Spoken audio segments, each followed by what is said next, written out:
కింద డబ్బులు ఇవ్వడమే కాకుండా పూర్తిగా వాళ్ళని చదివించే బాధ్యత, నాణ్యమైన విద్య ఇచ్చే బాధ్యత ఈ ప్రభుత్వం తీసుకుంటాం.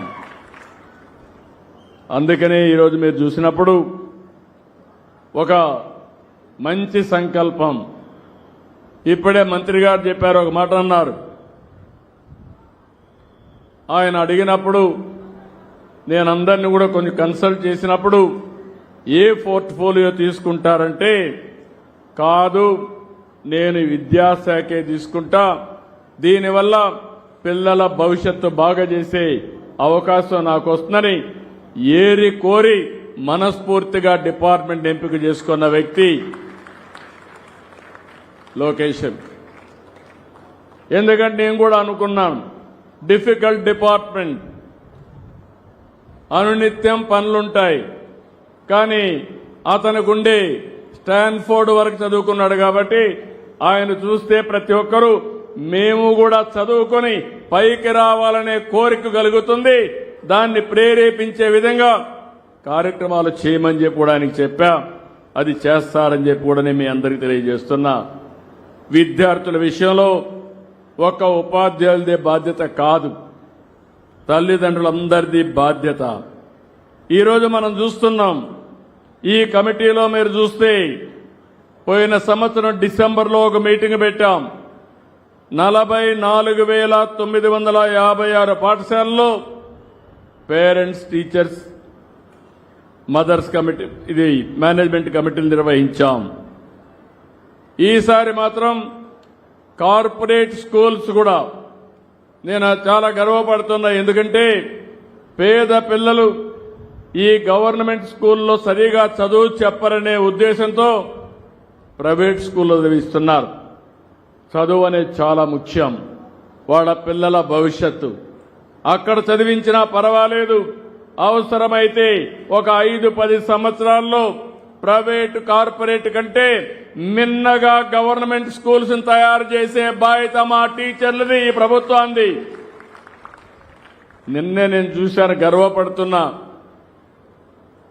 ఒక నెల్లూరు ఒక స్కూల్ అయితే నో వేకెన్సీ బోర్డు పెట్టారు. అందరూ అయిపోయింది, ఫుల్ మంచి క్వాలిటీ ఇస్తా ఉంటే అందరూ అక్కడికి వెళ్తే వాళ్ళు క్లియర్గా పెట్టుకుని ఇంకా నో కాలేజ్ స్టూడెంట్, మొత్తం వేకెన్సీ అని మొత్తం చేసే పరిస్థితికి వచ్చారు. ప్రతి ఒక్క స్కూల్ కూడా ప్రైవేట్ స్కూల్స్తో పోటీ పడాలి, నాణ్యమైన విద్య ఇవ్వాలి. అవసరమైతే మళ్లీ పిల్లలందరూ మన స్కూళ్లకు రావాలి. నో వేకెన్సీ బోర్డు పెట్టి మీరు ముందుగా ఫుల్ అయిపోయినాయని చెప్పగలిగితే ఆ రోజు మా టీచర్ని మనస్ఫూర్తిగా అభినందిస్తానని మరొకసారి మీకు విజ్ఞప్తి చేస్తున్నా. మన టీచర్లు ఏం తక్కువ కాదు, చాలా సమర్థవంతమైన టీచర్లు. ఇక్కడ పనిచేసే టీచర్ల కంటే కార్పొరేట్ స్కూల్స్లో పెద్ద టీచర్లు కాదు. ఒక శ్రద్ధ పెట్టారు, వాతావరణాన్ని క్రియేట్ చేసి ముందుకు పోయే పరిస్థితికి వచ్చారు. ఈరోజు రాష్ట్ర ప్రభుత్వ పరంగా ప్రభుత్వం ఎయిడెడ్, అన్ఎయిడెడ్, జూనియర్ కాలేజీలు అన్ని కలిసి నిర్వహిస్తున్నాం. ఈరోజు మీరు చూస్తే 74,96,288 మంది విద్యార్థులు, 3,32,770 మంది ఉపాధ్యాయులు, 1,49,92,456 మంది తల్లిదండ్రులు.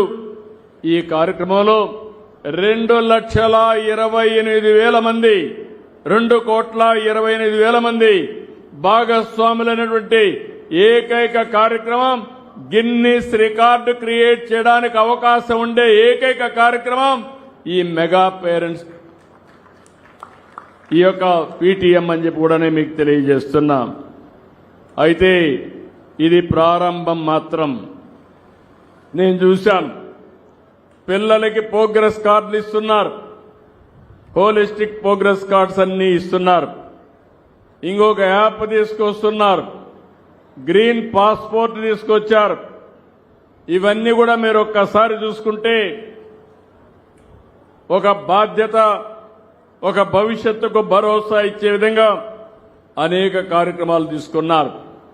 తల్లిదండ్రులందరినీ కోరుతున్నాం, ఇమ్మీడియట్ గా యాప్ని డౌన్లోడ్ చేసుకోండి. తెల్లవారితో 10 గంటలకి మీ అబ్బాయి వచ్చాడా లేదా రికార్డు ఉంటుంది, మీకు అలర్ట్ వస్తుంది. పిల్లలు ఇక్కడుండే పిల్లలందరినీ కోరుతున్నా, స్కూలుకు డుమ్మా కొడితే ఇమ్మీడియట్ గా అమ్మకు నాన్నకు తెలుస్తుంది. కాబట్టి ఎవ్వరు కూడా డుమ్మా కొట్టకుండా ఉండాలని పిల్లలందరినీ కోరుకుంటున్నా. ఇది మంచి కార్యక్రమం అవునా కాదా అని అడుగుతున్నా పిల్లలందరినీ. ఆమోదమేనా?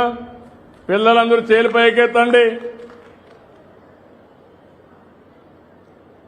మీ మంత్రి గారు చాలా బాగుంటారు, పిల్లల్ని చదివించడంలో మాత్రం కఠినంగా ఉంటారు.